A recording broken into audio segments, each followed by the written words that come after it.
Hello, it's me, Mama Rox. At ngayon ng araw ay nagpasama nga ang kapatid ko sa salon. Dahil nga nainggit siya sa akin kaya magpapakulot na rin daw siya. At ang kalukuhan nga nitong anak ko dahil lilipad na nga daw ang tata niya.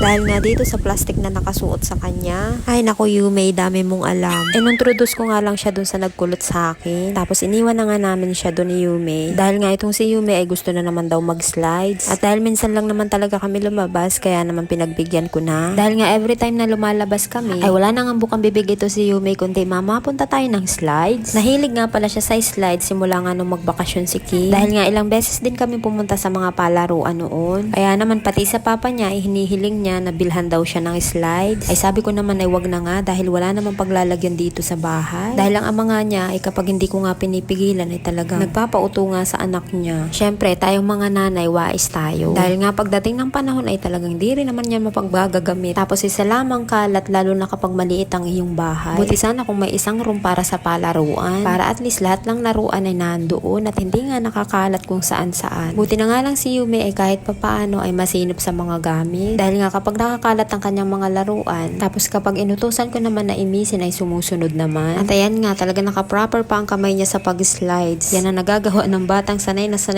mga palaruan. Tapos natutuwa pa nga ako kay Yume dahil talaga napaka-friendly niya. Dahil every bata nga na naandun ay talaga nag-hello siya. Lalo na syempre yung mga kasing laki niya. Kaya iba-iba nga ang nakalaro niya doon. Dahil syempre kapag time na nila ay di umaalis na. Kaya itong si Yume ay talagang hahanap ng bagong kalaro. At dito na nga siya nag-start ng sobrang likod. Yung tipong wala na nga siyang pakailam kahit tumumba-tumba pa siya. Basta ang mahalaga ay masulit niya ang kanyang paglalaro. Pero ang kagandahan kasi kay Yume ay alam niya sa sarili niya na lumilikot siya. Dahil nga tumitingin siya sa akin at sinasabi niya na okay nga lang daw. So bali tapos na nga ulit yung 1 hour. Kaya naman binalikan na nga namin si Ruby din sa labas. At pagbalik nga namin doon ay nakabalot na nga ang kanyang ulo. Pero maghihintay pa nga kami ng isang oras dahil kakatapos nga lang din daw na i-roll ang kanyang mga buhok. Kaya naman tumambay na nga lang muna kami dito. At pagkatapos nga ng isang oras ay tinatanggal na nga yung mga roll sa kanyang buhok. Bale siya rin nga pala yung nagkulot sa akin noon. At nung matapos nga ay tiyara!